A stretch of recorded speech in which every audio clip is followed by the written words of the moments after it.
Hi everyone, this is Jim and welcome back to my YouTube channel. At yan na nga, post ni David kanina, nakasmile lang habang siya ay nasa Sydney Harbour Bridge. At yan, uminom siya. At ito nga, medyo controversial tong picture na to.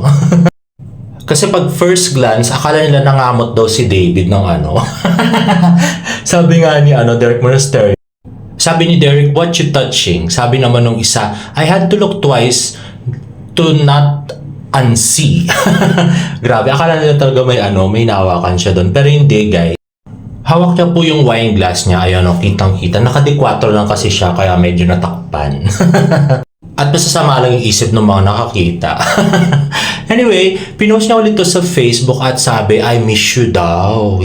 So, hindi namin alam kung sino na-miss niya actually. Last year, confident ako na si Barang. Probably yung na-miss niya. Pero ngayon, dahil si rumored na yung kasama niya doon sa Australia. So, I'm not really sure. 50-50 ako kay David. Nainis nga ako eh. Next, mukhang mabenta naman yung mga pictures ni David sa Australia dahil meron na itong 76.4 thousand likes na sa Instagram. Next naman ay kadyang IG story. Sumakay na siya ng airplane. Mga 12 daw yata siya nag-check-in, sabi ng friend ko. At balita ko ay may pupuntahan siyang kasal sa March 19, yung friend niya. Sabi, pag open ko ng FB ko, sa my day ng sister ng Diyosawa ko ay bumungad sa akin. Ang gwapo pala niya sa personal. Sabi nga. Iba ang mukha niya sa picture. Nagulat nga ako kasi dito sa store namin bumili, akala mo di artista, napaka-simple niya, Joylene. Ingat, David Licao ko. Ayan, napaka-gwapong pambansang Ginoo at sinum out ko pa. At huwag kayo mag-alala guys, wala daw siyang kasama umalis. Mag-isa lang siya kanina. At next naman ay post niya kanina sa kanyang Instagram stories din, Kuya Korea too hot to handle, then go and keep cool with our Kuya Korea milk tea. Visit our Kuya Korea in UP Town Center and get yourself one. At ito na nga yun, isang napaka-short na milk tea paid ad ni David Licao ko. Ayan ang napakagwapo nating pambansang Ginoo. At next naman ay post ng Keymans. Here's the timeless guide in being fearless under the sun to completely get the UV confidence. Use Keymans Daily UV Protect Sunscreen and follow the 2-finger rule, neck and face application to achieve the optimum skincare protection. At yan nga ay nilike ni David at ni Barbie. Diba? Support si David sa mga post ng Keymans for Barbie Fertesa. Lalagi niya nilalike ngayon. Next, ito post ni Tito Tony sa kanyang Facebook or Instagram story. Nag-eat out ang mag-aama. So si Barbie, si Tito Tony at saka si Mommy Amy. Kanina, either kanina or kahapon yata yun, sabi nung isa naming source. At next naman ay may mga funny comments si Mikoy Morales sa kanyang Instagram post tungkol sa Kuya Korea kung saan when you finally check out your friend's business. And let's read the comment. Sabi ni David, thank you mga pre. And sabi ni Mikoy, pero masarap nga.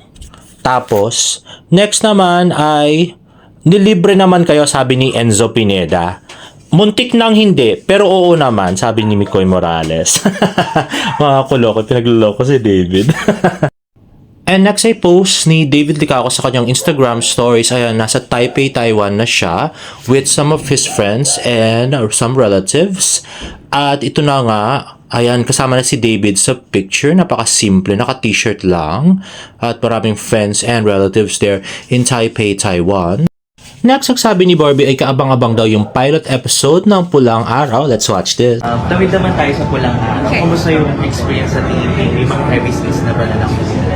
Yes, definitely. Yung pilot namin, hindi man siya war agad, pero mabigat na siya because meron na agad issue with family. So, within the family pa lang, meron na kami issue, kaya mabigat na rin talaga. Sa bagay, kasi parang dalawang family yun. So, may half-brother, may half-sister pa siya, di ba? So, parang hindi ko masyadong gusto yung ganong setup. Para mas gusto ko sana kung nangyari, kalab triangle na lang nila si Alden o kaya kalab triangle si Sanya. Mas maganda sana yun, no? Pala desisyon ako. Next ay post ni Tita Eden Licao ko, Creep Cafe at Marketplace Gangalin, which is all I believe in Canberra, Australia. Next, Next sa article, 2 days ago, Barbie Fortesa, paano na pagsasabay-sabay ang lahat ng kanyang labada by Jimboy Napoles. So, ano kaya ang sikreto ni Barbie Fortesa para magsabay-sabay ang lahat ng kanyang mga ginagawa? Blessing para sa kapuso actress na si Barbie Fortesa ang tuloy-tuloy na dating ng mga proyekto sa kanya. Bukod kasi sa malaking teleserye at pelikula, in-demand brand endorser na rin ngayon ng actress. Sa katunayan, pumirma kamakailan si Barbie ng endorsement contract bilang bagong brand ambassador ng Mighty Clean, isang powder detergent brand. Sa nasabing contract signing event, tinanong ng GMAnetwork.com si Barbie kung paano niya nagawang magsabay-sabay ang kanyang labada o trabaho. Sagot ng actress, paano ko na pagsasabay-sabay? I guess kasi gusto ko yung ginagawa ko. I love what I do and time management, very important. Also yung support that I get from my family and loved ones who continue doing what I love to do, hindi ba? Kwento ni Barbie, actually ngayon sobrang timely ng tanong mo kasi galing ako sa shoot alas 4, yung trabaho ko kanina. Pero ako yung nagsabi, agahan natin dito sa shoot kasi ayokong malate dito sa Mighty Clean contract signing kasi gusto ko talaga mag-leave ng magandang impression sa kanila, hindi ba? Also, I want to make them feel special at talagang I'm really honored to be here. Dagdag pa niya, so ayong time management lang and power nap kapag may time at kapag traffic para ready na ulit sa next labada. Masaya at nagpapasalamat naman si Barbie sa tiwalang binigay sa kanya ng mga brand at ng GMA Sparkle family. Anya, syempre sobrang saya at sobrang overwhelmed dahil may brands at may products na nagtitiwala sa atin at syempre also to Sparkle and to GMA family for the partnership at sila talaga yung nakikipag-negotiate to make sure na we get to represent the brands takma sa Acmin. Samantala, abala rin ngayon si Barbie sa taping ng malaking historical drama ng GMA na Pulang Araw kung saan kasama niya si Sanya Lopez, David Licauco at Alden Richards. Bukod dito, naghahanda pa ang actress para sa Sparkle Goes to Canada Tour kasama ang on-screen partner niya na si David and Sparkle stars na si Julian San Jose, River Cruz, Rune Madrid at Bianca Umali. Grabe si Barbie, no? Kahit na galing pa siya sa taping, fresh na fresh pa rin siya dumating doon. Di kagaya ng mga iba dyan. Mukhang lamog na, charot. Next! Pero sa pag nandun na kami sa lugar, kaya sa Korea or sa Hong Kong, nagagamit yung pagiging kalma niya. Kasi ako naman, madali akong mataranta. Kapag merong hindi naaayon sa itinerary or parang naliligaw ako. Tapos siya parang, hindi, dito tayo. Ayan, may sign, dito tayo. Yung mas ganun siya, mas kalmado siya na yun naman po yung makakatulong sa akin. So, makakarating naman po kami sa paroroonan. Ayun na nga, grand revelation yun. So, nakapaglibot naman pala together si Barbie at si David sa Hong Kong at saka sa South Korea. Next. And lastly, ito na po yung viral video ngayon sa Twitter. Post ni mama mo. Sabi niya kay Barbie, "Ante, dapat ikaw ang kumalma kasi OA ka lagi. Barado ka tuloy kay Julie." Actually, ano na naman to? D-stan na binabash si Barbie pero nag-viral yung video. Let's watch this. Ang magiging challenge sa akin ay ihalubilo ang aking love team, ang pambansang Ginoo sa kanila, di ba? Kasi kami magkakaibigan, tropa-tropa na kami, di ba? So, friends na kami. So, ayun na nga, pero kailangan pa natin siyang i-warm up ng konti, di ba? Kasi nga medyo kalma. Medyo baby kalma siya eh. So yun po, yung feeling kong magiging good challenge para sa aming lahat. Kaya, we got this. Of course, we are instruments. Yes, yes. At yun na nga, taken out context na naman si Barbie at pinagtulungan na naman siya nito mga distance na to. Palagi ko nagpa-meeting na naman si MM para magtulong-tulong sila para siraan si Barbie sa Twitter. Ito nga sabi niya, David Licauco is an introvert but isn't a social or anti-social. But he can socialize on and off cam with his own terms. Introvert do, however, are picky with friends, especially those who get along as tropa. He meets strangers in solo events. He talks with business people all the time. So, actually, ewan ko kung kamag-anak yata to si MM. Mas grabe pa yung galit niya kay Barbie kaysa dun sa mga actual kamag-anak like yung nanay, yung tatay, at saka mga kapatid. At si David mismo.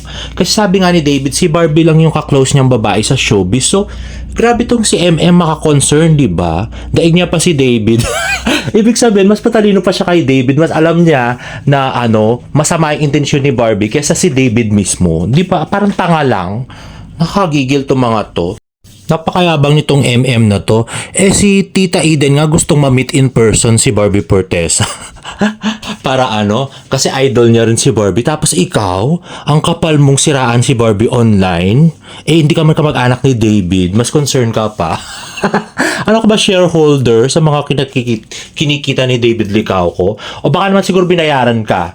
Binayaran ka siguro nung makikinabang pag naghiwalay si Barbie at saka si David. At pag naghiwalay, ang Barda Love Team, no? Ay nako, MM, ang kapal ng mukha mo.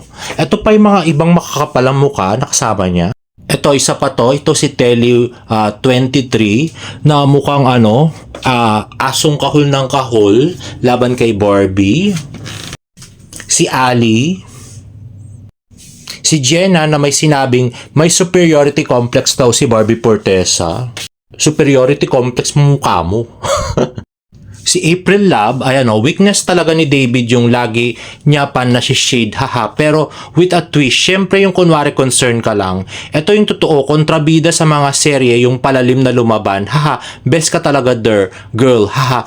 K-drama ko to, haha, sorry. Unggoy. At lastly tong si Alexis, sabi niya, plop ang that kind of love. Iyak mga pesting fans ng Barda. Alam ko high school lang yata to. Bata pa to kaya ang kapal na mukhang magsasalita at ito, sabi niya, Barbie Fortesa and Joshua Garcia movie please para mag-plop movies pa. Remember, Barbie with Derek movie plop, Barbie with Ken-chan movie plop, Barbie with David movie plop. Di ba?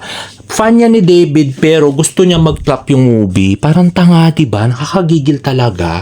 Pasalamat sila yung mga Barbie-natics at talagang pinangaralan ni Barbie na ayaw niyang nang babash o lumalaban sa mga bashers niya na sumasagot.